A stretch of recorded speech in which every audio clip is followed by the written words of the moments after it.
Hi, everybody. I want to talk about today the placement of the voice.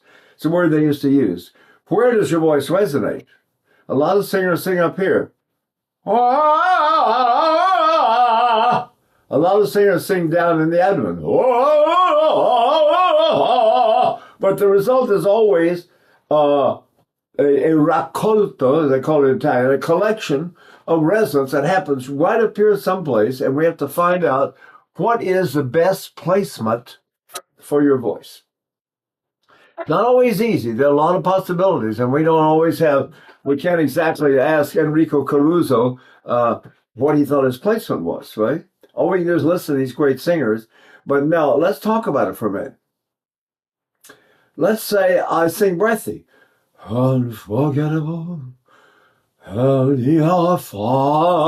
I don't have any placement at all? No, there's nothing. So let's find out what we have to do to get the voice to respond. So I'm going to start off with, first of all, breath stops, which we've done before. But you'll find out that each breath stop places the voice slightly differently, right? If I go, pa, wah,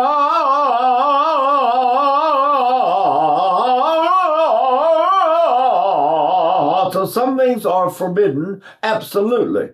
Nasality is one of them. If you pinch your nose and your voice responds somehow to that and is changed somehow to that, like, it's obviously wrong.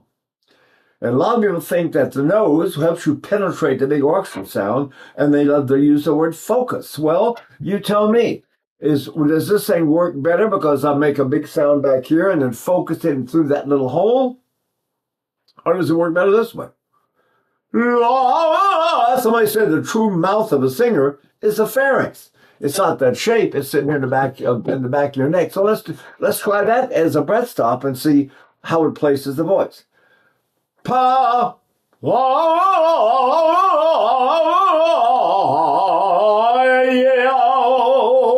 not my nose. So what do you think? If I do the breath stops without moving the paper, you can use a candle flame too if you want to. You can also use toilet paper because you can hang it over your head and you don't have to do what I'm doing, which is hold it up in the air like this. It's funny when I teach, I usually use this. But if I were warming up to sing or something tonight, I'd be using the toilet paper. You just get it down there if you need to, tear a little hole. I get a little claustrophobic, so tear a little hole so you can see out. But the idea is that the paper should not move, period. If I go, pa, the paper moves like mad. So if I sing anyway, pa, my voice is in my nose. It's interesting to think, isn't it, that something about breath and breathing would put your voice in the nose and make it nasal? Don't you think that's sort of weird? See? All right, so let's find out. I'm going to stop this leaking breath. I'm going to get so I sing without the paper moving. To quote Angelina Patti, don't sing breathy, right? So here we go. Ready? Here we go. Back of the neck. Pa. All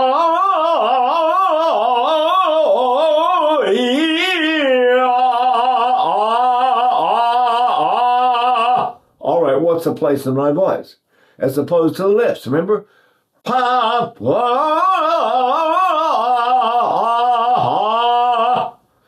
Richard Tugger was the best Verdi tenor I ever heard, and he stopped his breath on his upper lip. Pa. In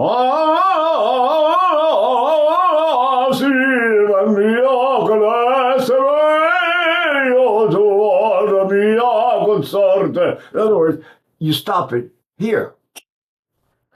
What does it do? How do I know it stopped? Well, I've got this little friend right here called tissue paper. It's my best friend. It doesn't lie to me ever. It'll tell me if I'm leaking or if I'm not leaking. And if I'm leaking, I'm in trouble because it's only it may not be very long until you have nodules or something on your vocal cords. So these people that are singing with a leaking breath through the voice, right, are taught, keep the flow of the breath going. Well, it wrecks the voice. Wrecks the voice. People, you don't know this stuff unless you've sung for years and years and years and years. Great big operas over great big orchestras and great big theaters with success. So the public and the critics like you because you're doing something right. Your best friends are sitting in the back saying, "Oh, I couldn't hear you on that one." Oh, anyway, So let's go through these breath stops a little bit. So we have this first one on the lips. Pa, pa, e, o. None of them leak. Now I'm going to bypass my lips and go to the back of my neck. Ready? Here we go. Pa,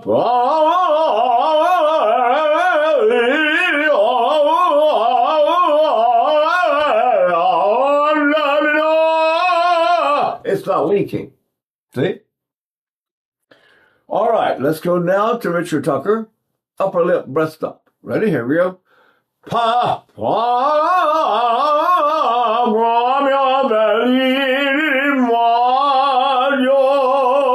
works just fine. Carries like a rocket.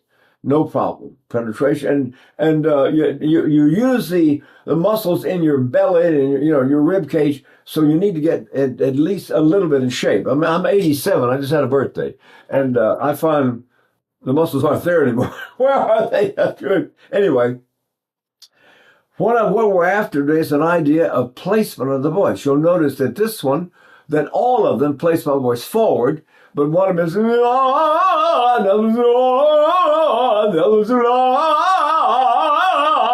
but they all place my voice in a place that will go over a big orchestra in a big theater with not any problem. All right, so the next one would be, now let's drop it down. We did this, so let's drop it down to, let's say, the larynx. If I'm singing on my larynx, again,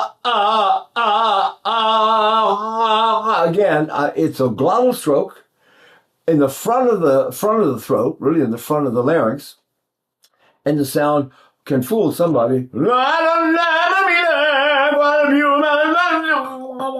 Absolutely by nose. And remember, that sound doesn't carry worth a darn. If they hear you, it'll be a little thin sound.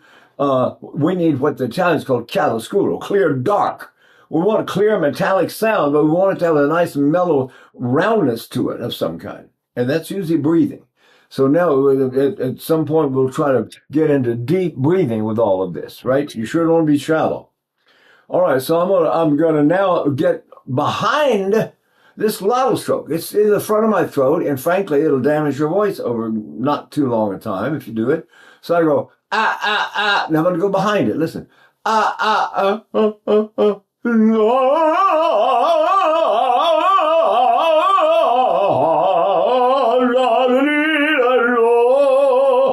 What's the place of my voice, and do you like it? Someone says, oh, I can't stand this. Too dark. Oh, it's too bright. Now start bright enough. And no, it's not dark enough. It's not dark enough. Oh, okay. I thought you said, who said what? So, Richard Tucker said, don't listen to anybody. Just learn the techniques from great singers if you can, and just practice them all the time and get up and sing. And let yourself make the choices that you will make. And don't take, literally, an advisor should have been somebody that sung, as Richard Tucker, keep quoting him, he said, they got to sung at least 50 major roles with 50 major orchestras and 50 major theaters and been reviewed at least 50 times for what they're doing. And then they have to sing without getting tired, without the voice. You might have to sing tomorrow night, rehearse all day. So the voice must never get tired. We'll do that too. All right, so then I'm going to go down here and I'm going to do this, what's called the sternal notch. It's that hole right there in the bottom of the throat. See that? All right. That was Mario Delmonico, who had the biggest male voice in the world when he was active. And how do you sing? So I go, pa, pa.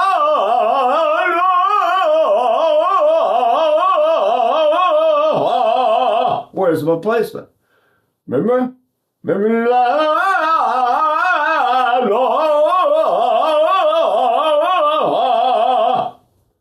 So you will decide, you do all these vocalises constantly, and gradually your voice will you and your voice will come together, and you will begin to enjoy one more than the other, feel more secure. I mean, let's say you got to go out and take the notes. Let's say you got a great sound with one of them, but you can't get your high C.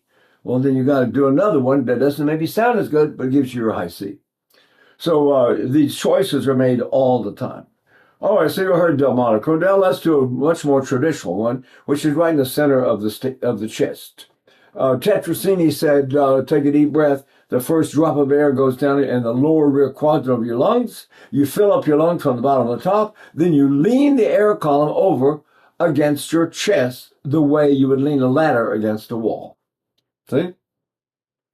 The greatest of the bel canto baritones, and some people think Caruso thought he had the greatest voice he ever heard, was a man named Mattia Battistini.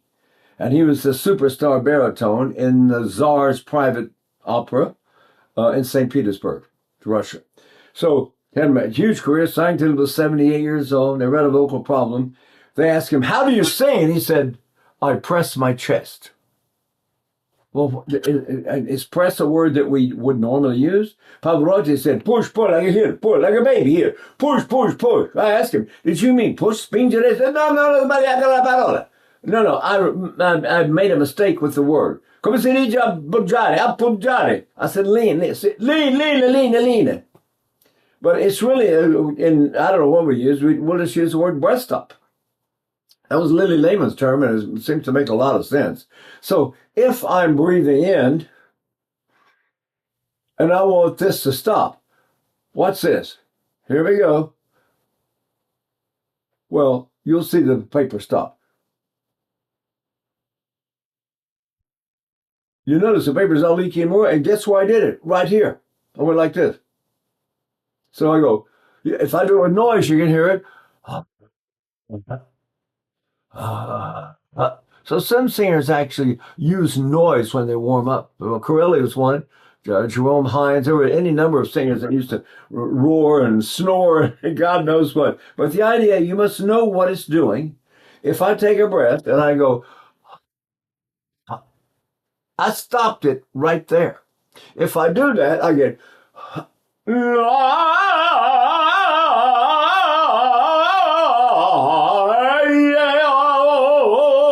now, what about that placement I was talking about? Remember?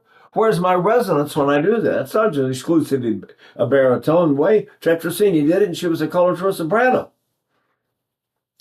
So if you sing with your breath up right in the center of your sternum, it's very traditional, very old school Italian, and you can certainly sing that way if you want to. Now, some singers drop it down a little lower and put it there in the first soft spot, and they have a gas frame, really. So I go, pa, now, you gotta, I'm choking myself.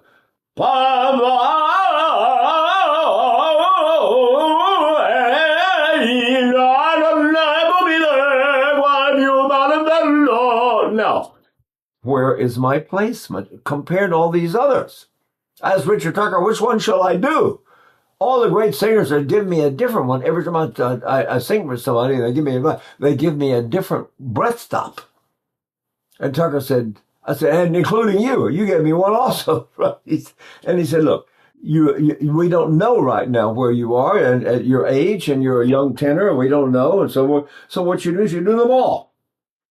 And after a while, they come together, and I'll guarantee you that you will need all of them probably at some point. You know, anybody that thinks they can just have one technique and get through a professional career just has no idea. They don't know what they're talking about.